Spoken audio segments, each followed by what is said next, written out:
Chapter 1. In geography, we are going to discuss about resources. In this unit, we will be discussing what is a resource, what is the utility of this, what is the value of this, how many types of resources do we have. All this we will be discussing in this chapter. Now, first of all, what is a resource?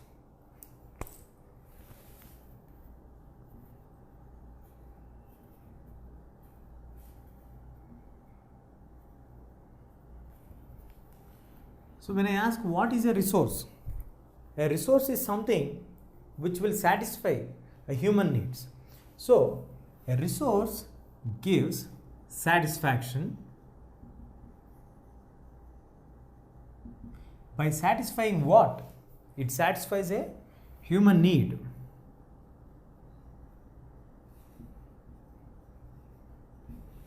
Anything that satisfies a human need is known as resource. So resources are nothing but the basic objects, elements, substances which will satisfy the human needs to make their life comfortable, easier, or any aspect which is related with the human life is known as a resource. A resource is an object or a substance which will satisfy the human needs. So now, when the resources are satisfying the human needs, that is known as utility.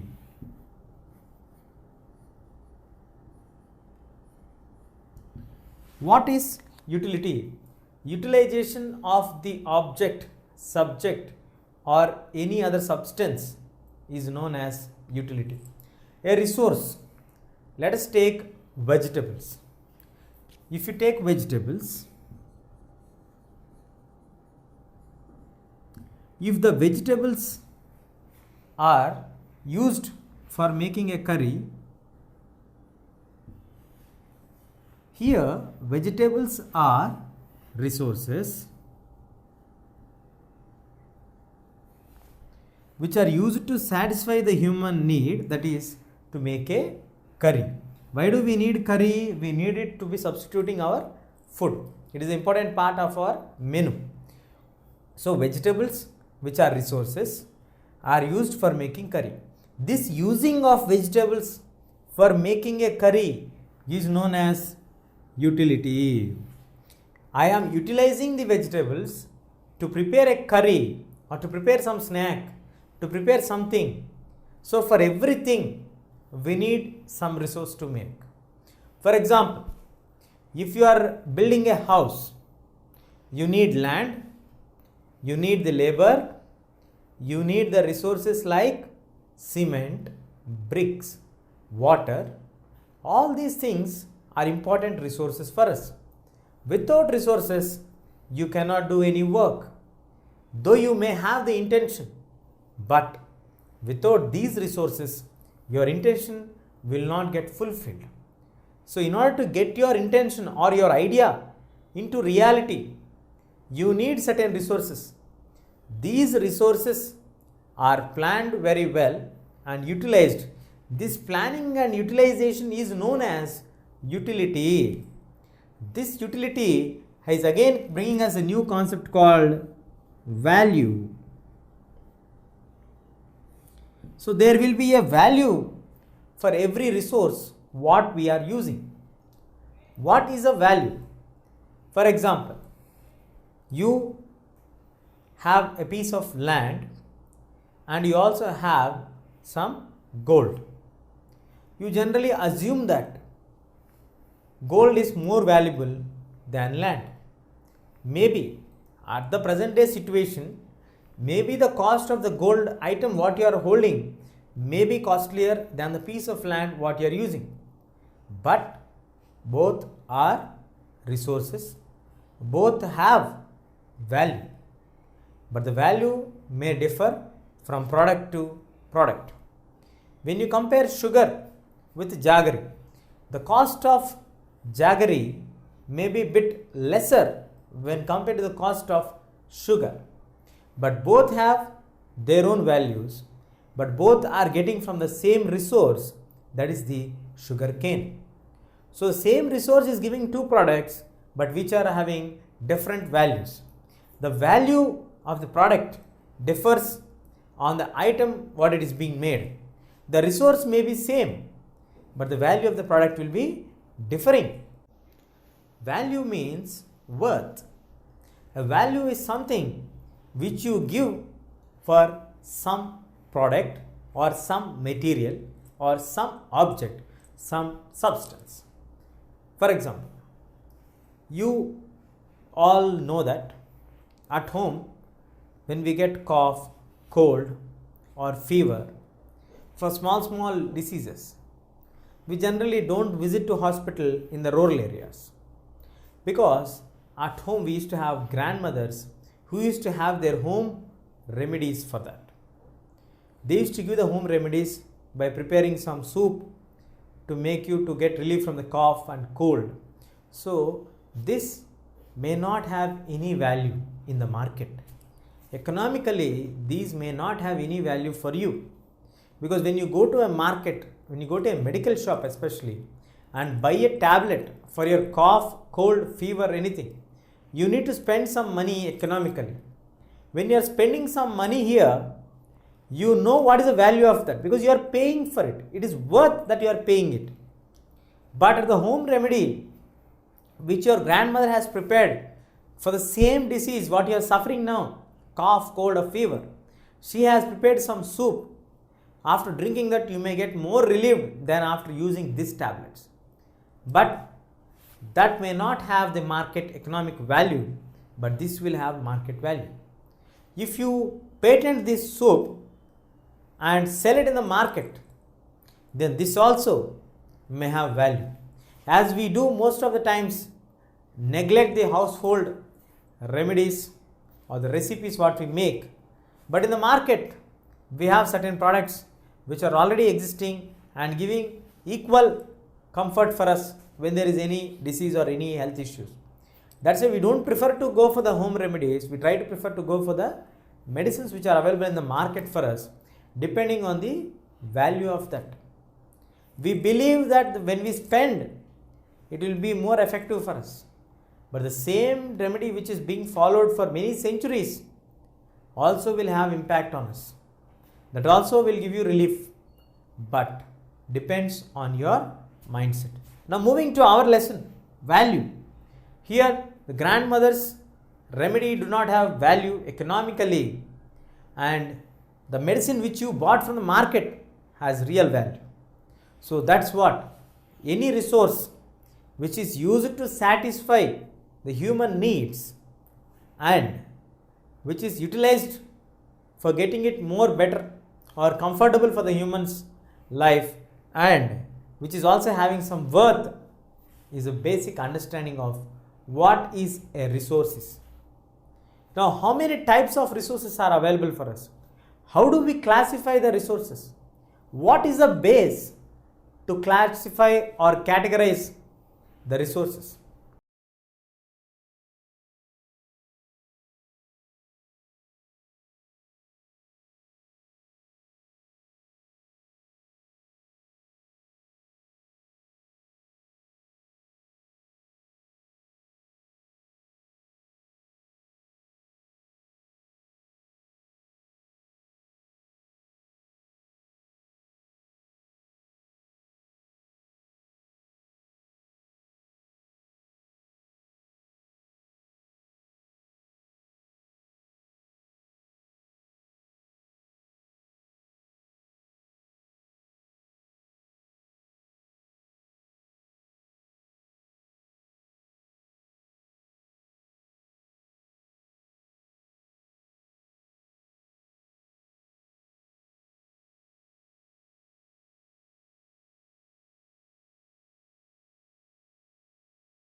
chapter 2, land, soil, water, natural vegetation and wildlife.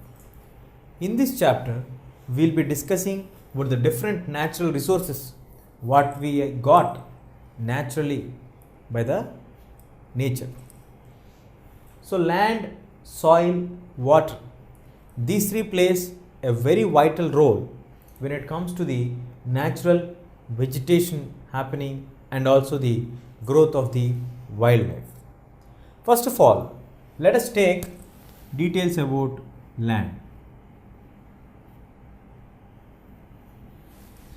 The entire land on the earth is divided into 7 continents,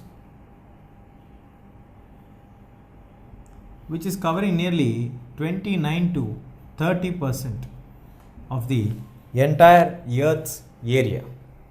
So in these 7 continents, I think you all know the names of the continents: Asia, Africa, North America, South America.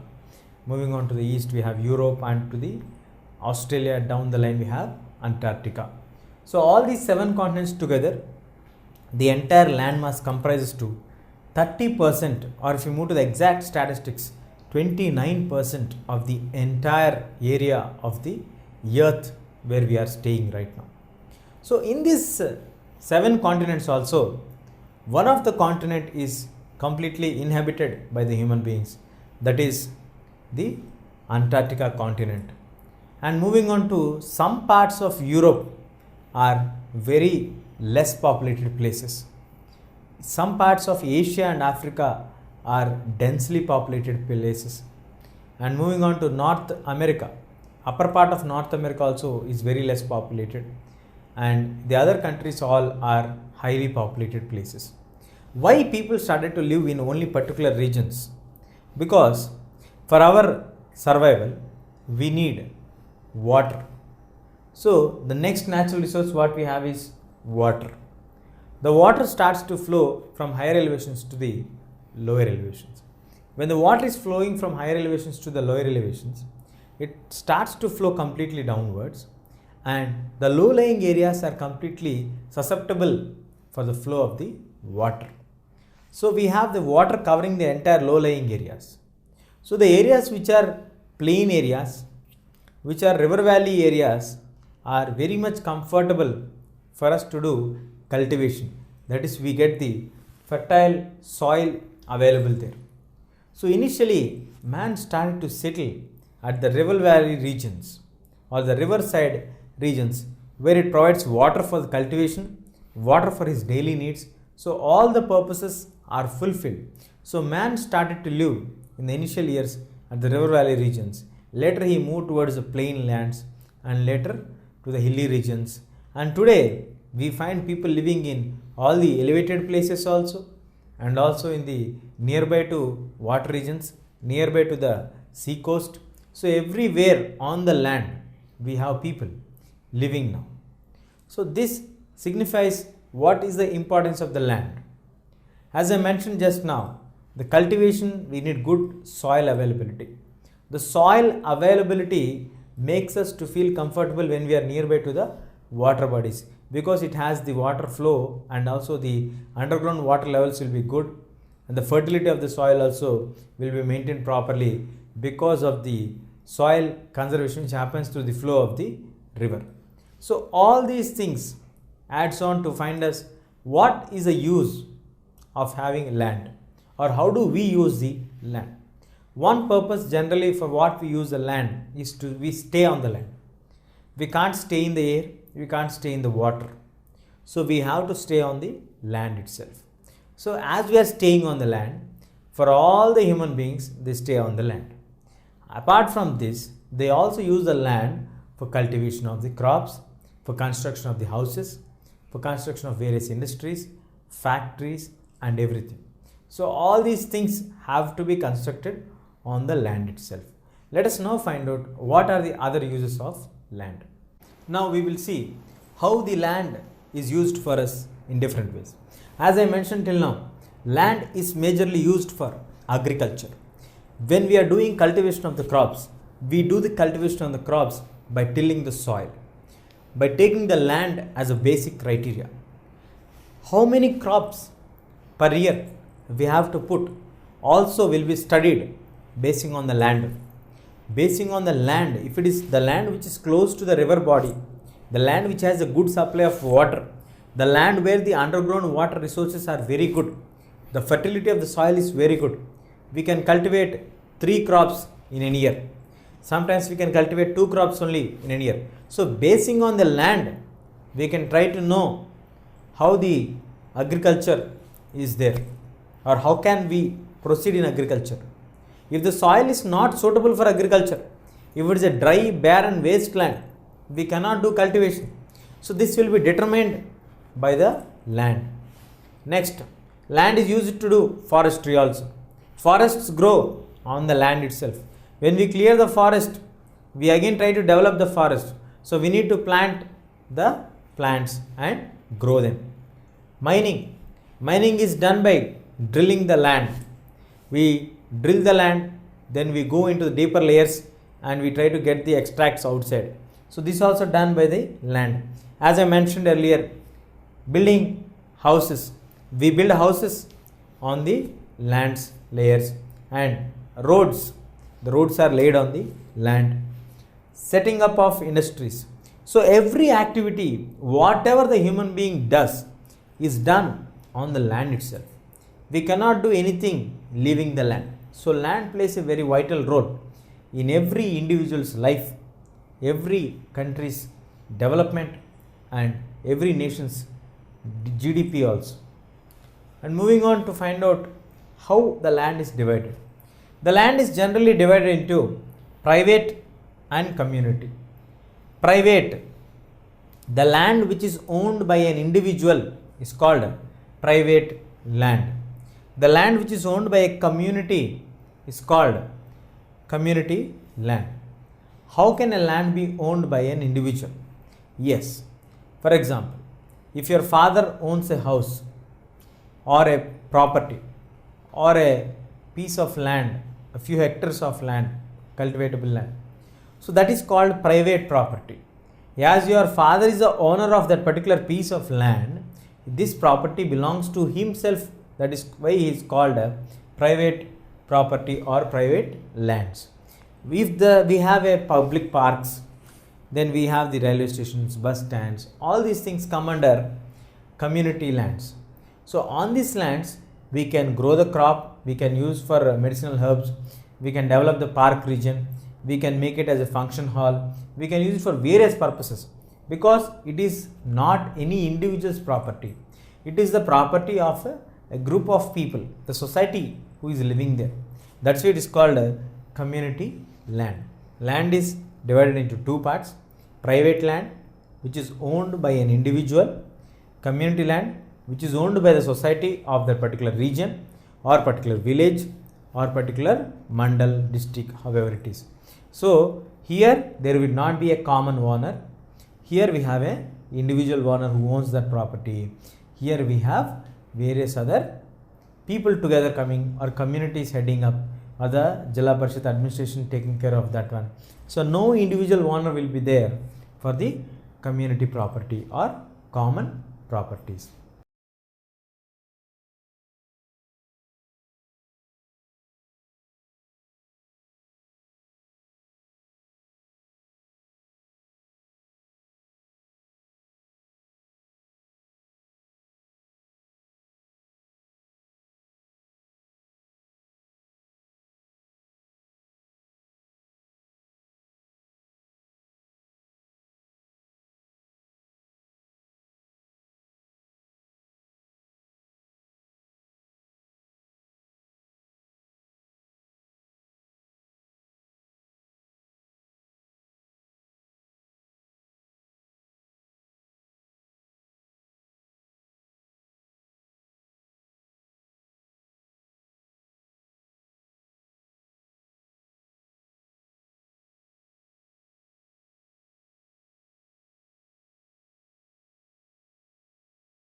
Chapter 3, Minerals and Power Resources.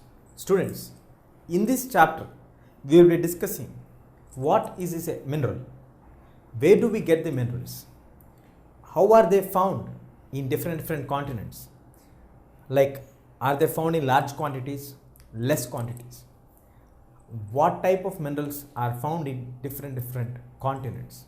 All these we will be discussing in this chapter. Along with that, we also give a special emphasis on the minerals which are used in generating power. So what are the minerals that are used as resources to generate power, that we will be focusing now. First of all, what is a mineral is? A mineral is a natural substance which is occurred in nature with a predefined chemical composition. That predefined chemical composition is nothing but which is determined by the nature itself, where the humans do not have any role to do here. A naturally occurring substance which is having a predefined chemical composition is known as the mineral. So, where do the minerals come from? The minerals come from the nature. So, in the nature, we have these minerals which are having a predefined chemical composition.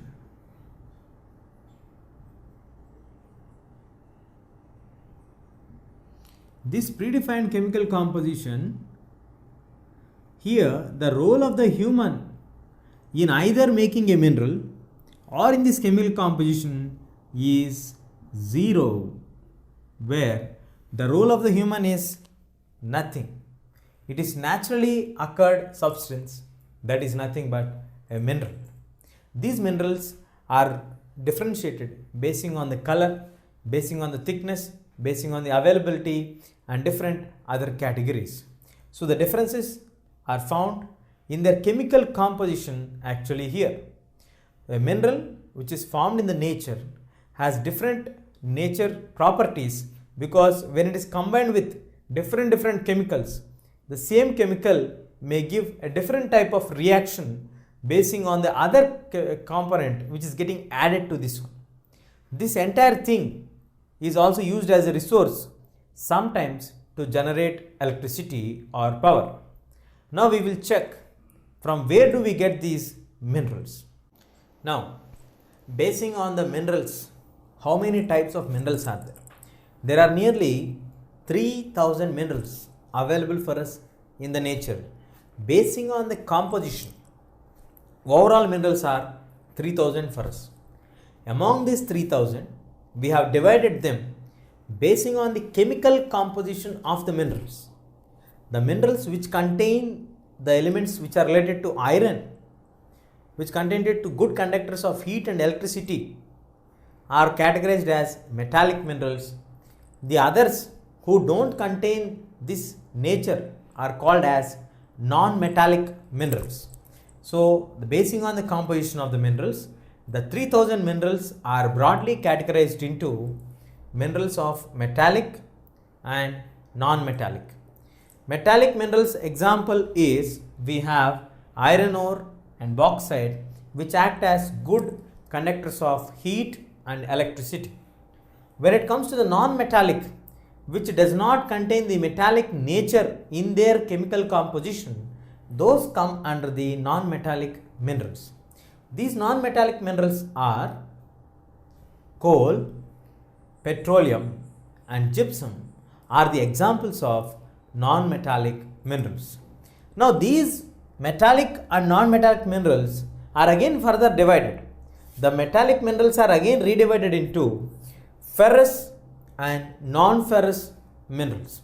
Ferrous, which contain iron in them, that is like iron ore, manganese, come under the category of ferrous minerals. Coming to the non-ferrous minerals, that is the gold, the silver, the copper, these all does not contain any of the iron or iron particles. So they come under the non-iron group, that is non-ferrous group, that is the gold, silver and copper. So like this, the 3000 minerals which are available in the nature are broadly categorized basing on the chemical composition of that particular substance, that is metallic and non-metallic. Metallic are again redivided into ferrous group and the non-ferrous group. Coming to the metallic, we can see here iron ore and bauxite are the metallic examples of metallic industry, metallic chemicals. Coming to the non-metallic examples, we have coal, petroleum and gypsum. Coming to ferrous and non-ferrous group, the examples are iron ore, manganese. Non-ferrous group, we have gold, silver and copper. How the minerals are extracted? How the minerals are taken from the underlayers of the earth? Where are the minerals found actually? Minerals are found in the deeper layers of the earth. They are buried under the rocks of the earth. So what is a rock actually? A rock is a combination of 2 or 3 different types of minerals without a predefined chemical composition. It can also contain different types of ores, different types of chemicals, different types of minerals together is called a rock, which is in solid state.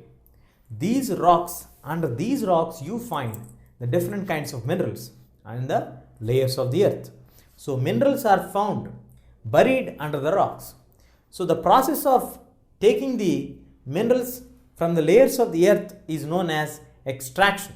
They are bringing the minerals which are in the inner layers of the earth towards the upper part and use it to the level of the ground and use them.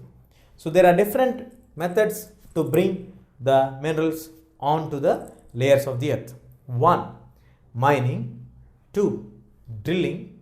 3. Quarrying.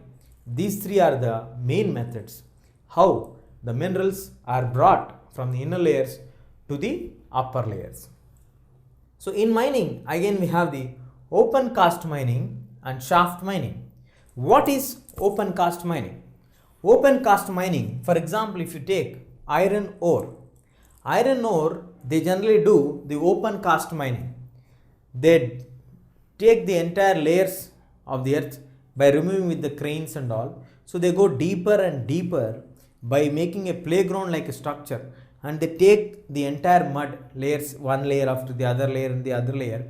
So they go so deep till where they get the iron ore available for them.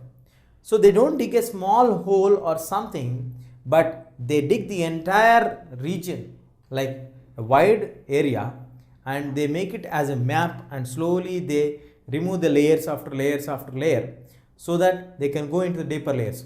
So it is very wide and open. So it is called as open cast mining. This open cast mining is mainly used in Ballari region when they are doing the iron ore extractions. When they are extracting the iron ore in Ballari is a good example of open cast mining. And now we will move to the next category of mining, that is shafts mining. The shafts mining happens, that is by having a hole under the earth. So they drill the earth by making it a hole, and these holes are known as shafts.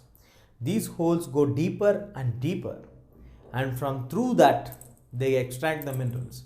So extracting the minerals through a small hole or shafts is known as shaft mining. And moving on to the next category, drilling. These people drill the earth. The layers of the earth are being drilled and then go inside and extract the minerals outside. And later we have the quarrying. Remove the layers, break the hills, cut them into small particles, and these stones are transported from here to the other places. The quarry stones are removed from there and they go deeper and deeper and get the minerals outside. So whatever it is the method that we are doing, we are actually extracting the natural minerals which are available in the nature.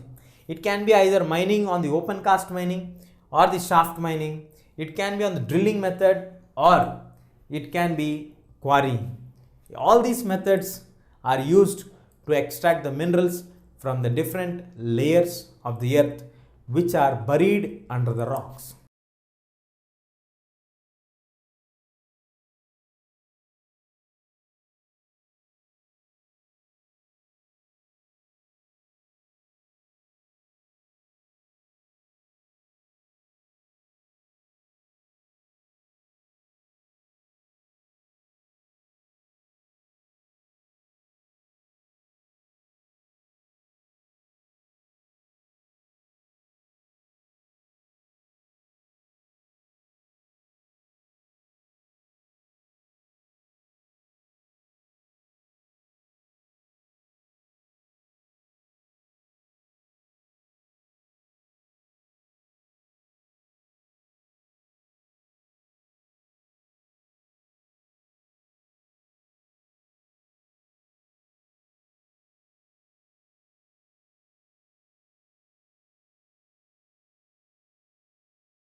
Agriculture. What is agriculture? Agriculture is a word which is derived from a Latin language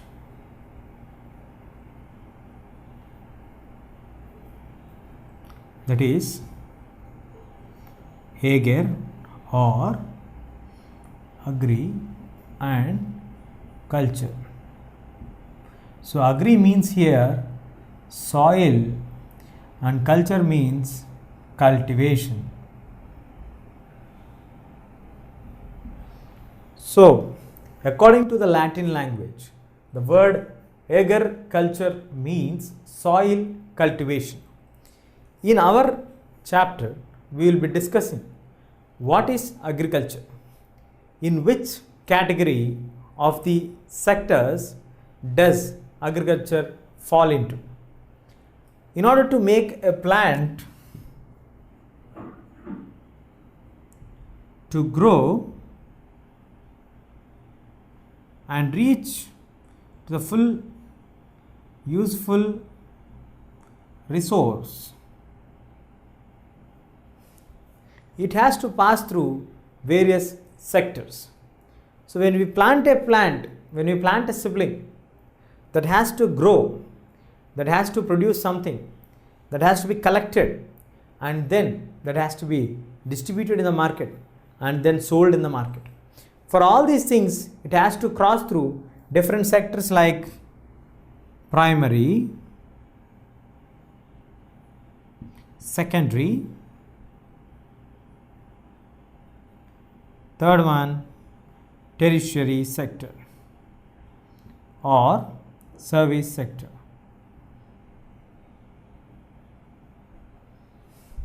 In the primary sector, the basic things like quarrying, farming, cultivation, then quarrying of the stones, drilling of the oil, all these things, mining, come under primary activities. Where the basic activity of anything starts, let it take the raw materials used or taking the raw materials into the purpose. So all these things come under the primary sector. So once the activities are done in the primary sector, then you get a product which is not in the complete form. It has to be modified, it has to be made. So when we get the raw iron, that has to be made into the shape which we need. For this, we need a factory, we need a manufacturing unit. These manufacturing units come under the category of the secondary sector. So now, from primary, after producing something, you get it manufactured in the manufacturing unit. So everything is being finalized and now it has to be sold. So in order to transport the product from the crop region to the factory point, from the factory point to the outlet point, from the outlet point to the nearest stores. So everything we need transportation, we need the trade, we need the business contacts between them. So all these things are actually coming under service sector or the tertiary sector. Hospitality, business, banking, everything comes under the service sector. Service sector is nothing but acting as a link between the primary and the secondary sector. It supports the primary and the secondary sector to give its full potential. This support given to the primary and secondary sector is known as service sector. So like this, we have three important sectors. A plant, to grow it into a full useful resource, it needs to pass through certain stages. Those are the primary, secondary and the tertiary sector. So in this chapter now we will be discussing how did agriculture fall into the primary sector, what is the role of the agriculture, we will be finding out now. Agriculture in the entire world, there are nearly 50% of people depending on agriculture. Agriculture comes under the category of primary sector, where the basic work will be started.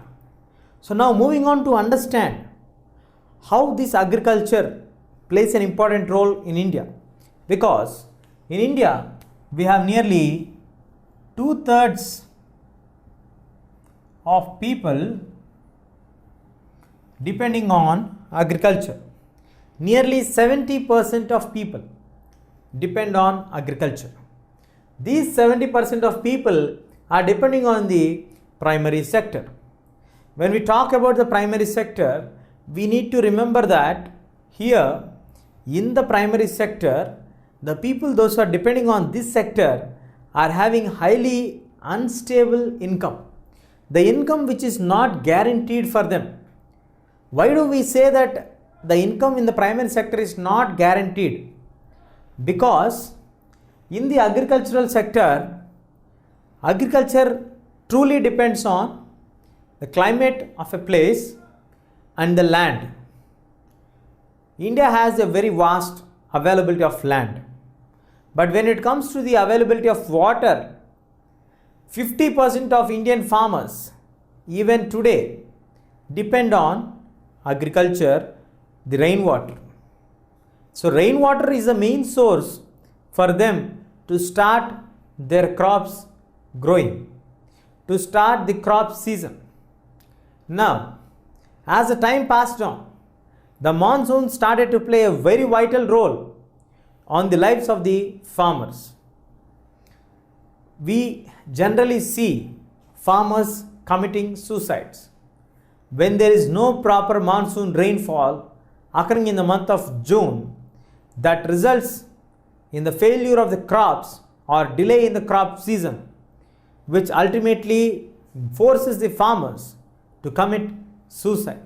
So here, if the rains come in time and it creates a good reap, the crop will give more benefit for us. But if the rains are not proper, they could not get you good results, the crop was not ripen up properly, you don't get any income, so you will be in loss. So the investment what you kept on the soil will become waste. That is the reason why many of the farmers commit suicide. So that's why we are saying that the agriculture, as it falls in the primary sector, it is having very unstable nature.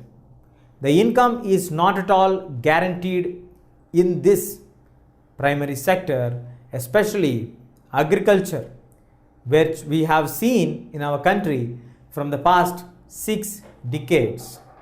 Now moving on further, agriculture needs the support of land and water.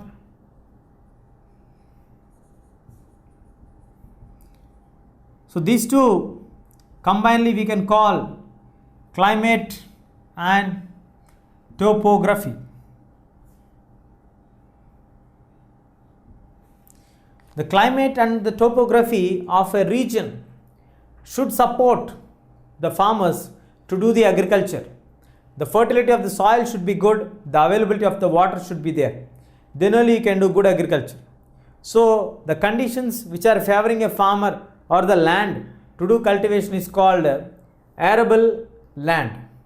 The land which supports to do agriculture is known as arable land. The spelling is A-R-A-B-L-E, arable land. Which do not support the agriculture are known as waste lands.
Yes, chapter 5, industries.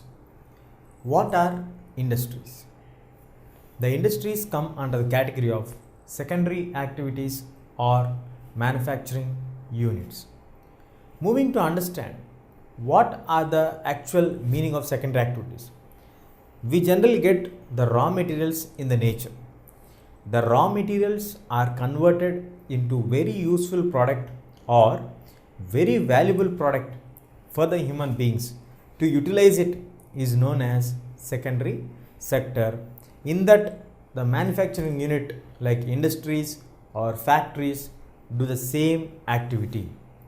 So in simple words, we can say that industry is nothing but which converts the raw materials into more valuable, useful product for the human beings.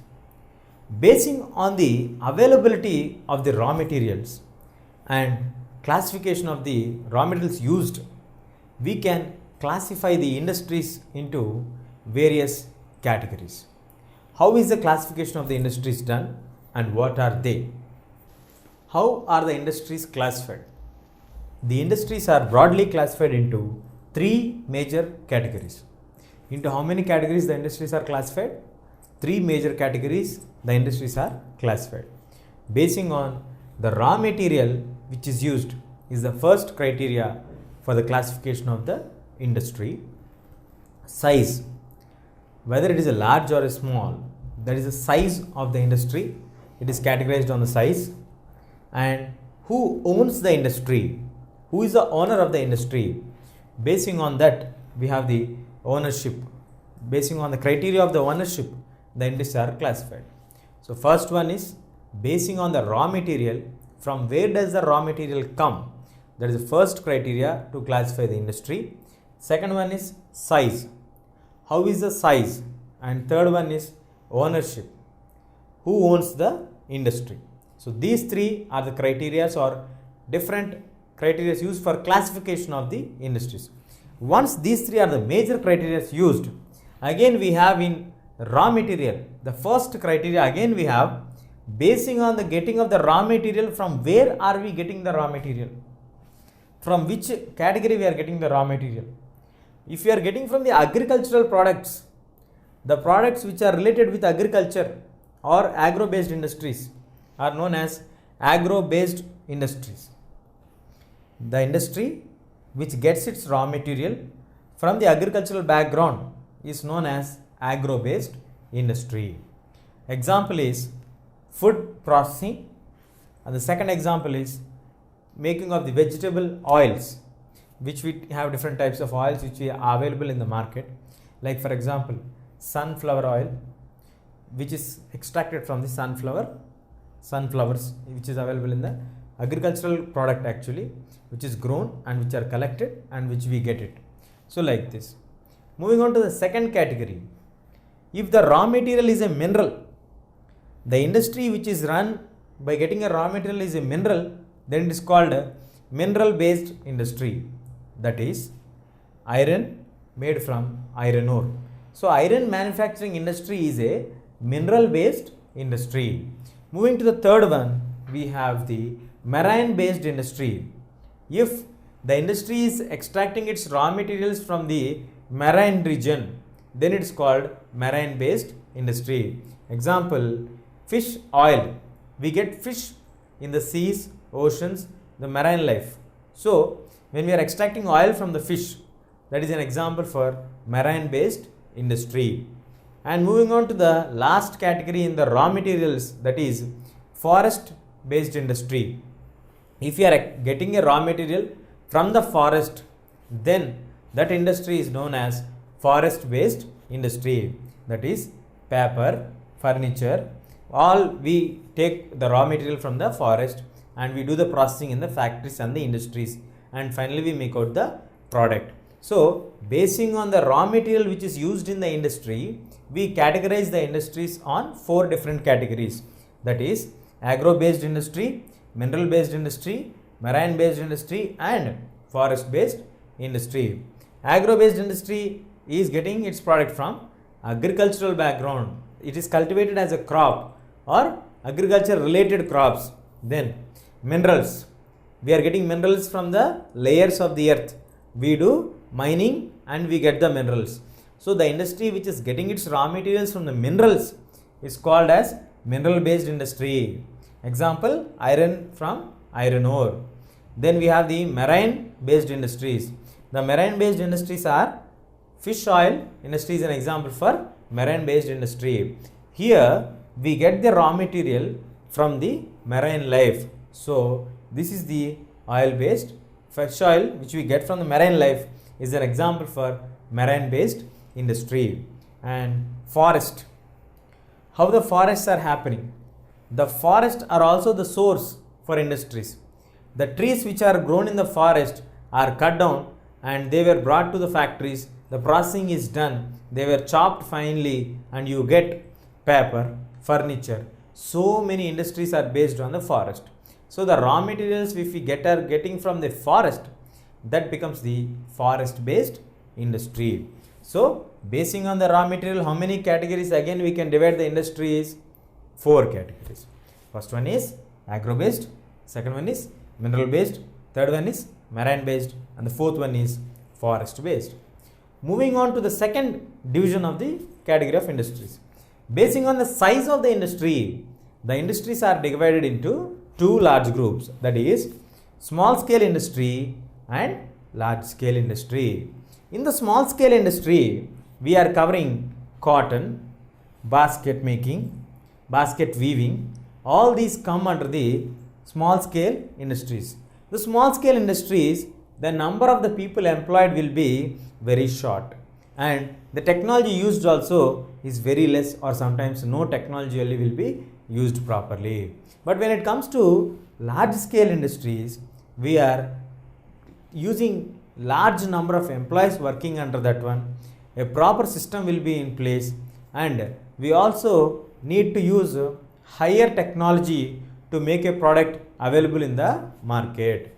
So that is, for example, automobile industry is an example for large scale industries. So basing on the size, we can divide the industries into small scale industry and large scale industry. And moving on to the ownership. The ownership is dividing again into 4 categories. One is public. If government owns the industries, that kind of industries are known as public industries.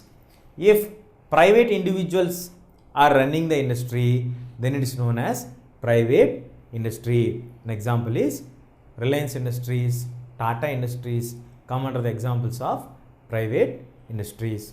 Moving to the third one, joint stock exchange companies or joint industries. What are joint stock exchange industries or companies? Here we will have an individual or a group of individuals running together that industry. So no single owner will be there. A family or a group of families together can run the industry. That is, the Maruti Udyog is an example for joint stock industries. And last but not the least, that is cooperative industries. What is a cooperative industry? When it comes to cooperative industry is run by the people, those are giving the raw material itself. Like for example, the farmers who produce milk by their cow or buffalo, if they are only running that one, then it becomes a cooperative industry. The producer and the marketing person will be related or same people, that is called cooperative industry. There is a slight difference between the cooperative industry and the joint stock exchange industries. What is the difference that we generally get confused between joint stock and cooperatives? Joint stock means here a group of individuals will run it, but they will not be the real producers of the product. But when it comes to the cooperative sector, cooperative society industries are run by the people, those who are producing the raw material itself.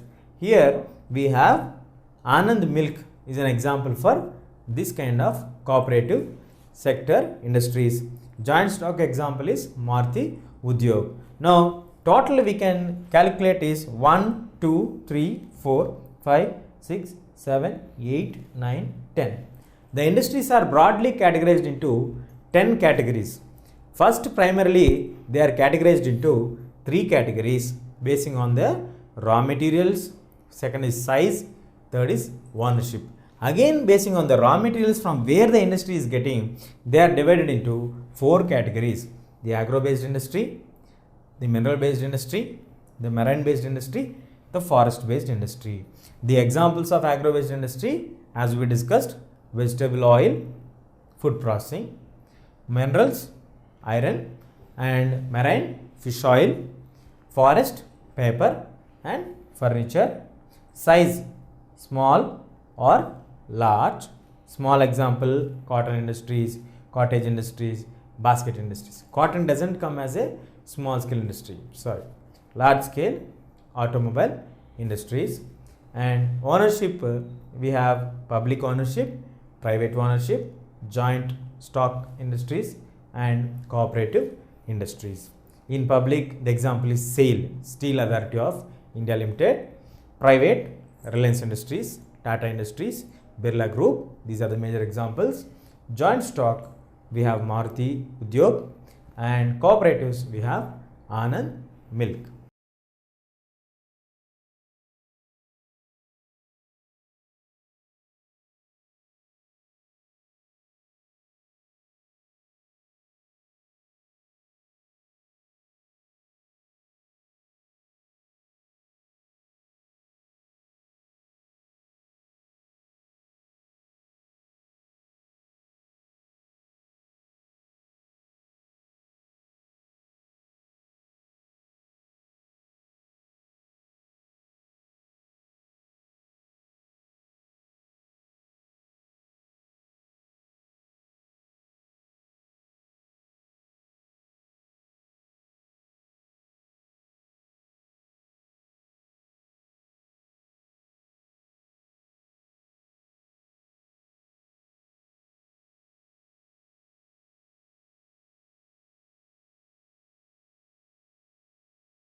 Human Resources, Chapter 6. In this chapter, we will be discussing how people are the greatest resource of the nation. As we all know, in 1985, the HRD ministry has been established. What is HRD? Human Resource Development. Human resources, which means nothing but the people of the nation are one of the greatest assets for a nation. To enhance the significance of the people and to improve the skills of the people in the nation, in 1985, the Union government has established the HRD ministry. Right now, the HRD ministry is headed by Mrs. Smriti Irani. Now, moving on into the details, how people are the greatest asset or resources of a nation. In order to identify the most valuable resources of the nation, let us say land, let us say minerals, or any other natural resources, what we have abundantly given by the nature. If people are not able to identify this, people are not paying any attention towards the resources, then definitely the natural resources which are given by the nature to us will become waste. Why will it become waste? It gets wasted because people should recognize that it is as a resource. When people recognize this as a resource, they try to identify in which way we can utilize this resource. For example, let us take land. Land is a most valuable resource. In land, we can use the land for cultivation of crops, construction, and also for establishment of parks, industries, or any other thing. If land is not there, or people don't consider land as a resource, then land becomes waste, land becomes useless. But actually, land is a most useful resource for the mankind on which we stay. But until and unless human recognizes this one, people find that this is an important resource, then only we will be able to identify the resources of the land. Let us take water. Water is the most useful element for the human life. Without water, we cannot spend our life properly. A day cannot be spent without water. But using water, if we identify the water as a resource other than the household needs with the water, nowadays humans are using water to generate electricity. This is a renewable source of energy, which is an everlasting source of energy for us.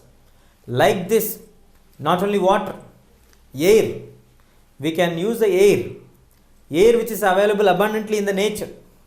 But if air is not there, the survival of the human beings will become a question mark. It is not possible to survive without the atmosphere present around us. So all these are part and parcel of the nature. These all have to be identified by a skilled person or people. So those people are none other than the human resources of the country. That is the reason why it is rightly named as Human Resources Development or Human Resources Department. Why do we call this as human resources? Natural resources can be identified only by people. People are none other than human beings. So these people are the most valuable resources to identify the other valuable assets and resources which are available in the nature for us. Now, unequal distribution. The entire human resource or the people are not evenly distributed like the other minerals across the world. They are distributed on different bases. So the unequal distribution has played a vital role to make certain countries filled with the human resources in large quantity, and they differ basing on their educational qualifications, basing on the age, and also basing on the sex of men or women. So all these are the different criteria how to assess the human resources distribution. The distribution is not done equally across the world. The population in some countries is too large, while in the other countries it is too less. Let us see what is this unequal distribution called.